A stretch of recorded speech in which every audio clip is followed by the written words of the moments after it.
নমস্কার। আবৃত্তিটির নাম শাড়ি, কবি সুবোধ সরকার। বিয়েতে 51টা শাড়ি পেয়েছিল মেয়েটা। অষ্টমঙ্গলায় ফিরে এসে আরো 6টা। এত শাড়ি একসঙ্গে সে জীবনে দেখিনি।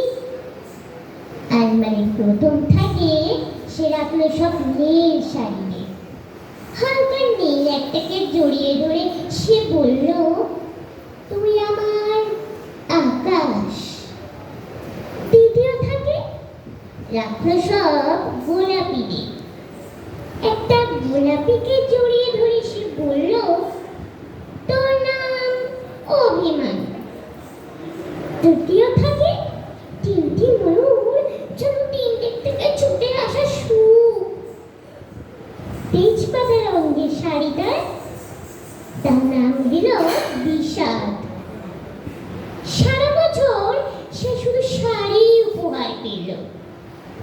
এত শাড়ি সে কি করে এক জীবনে পরবে? কিন্তু বছর যেতে না যেতে ঘটে গেল সেই ঘটনাটা। সন্ধ্যের মুখে মেয়েটি বেরিয়েছিল স্বামীর সঙ্গে চাইনিজ খেতে।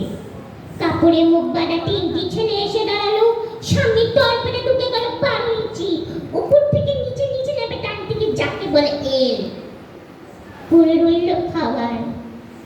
চিলি পিস থেকে তখনও ধোঁয়া উঠছে। এর নাম রাজনীতি বলেছিল পাড়ার লোকেরা।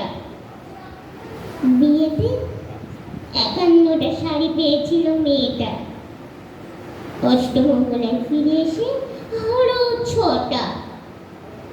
একদিন দুপুরে শাশুড়ি যখন ঘুমিয়ে, সে তার সমস্ত শাড়ি বের করে ছতলার বারান্দা থেকে উড়িয়ে দিল নিচের পৃথিবীতে।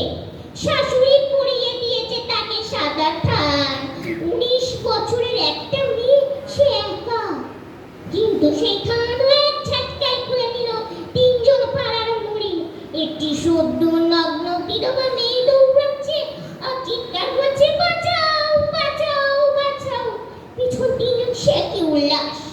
নির্বাক পাড়ার লোকেরা। বিয়েতে 51টা শাড়ি পেয়েছিল মেয়েটা। অষ্টমঙ্গলায় ফিরে এসে আরো 6টা। বিয়েতে 51টা শাড়ি পেয়েছিল মেয়েটা। নমস্কার।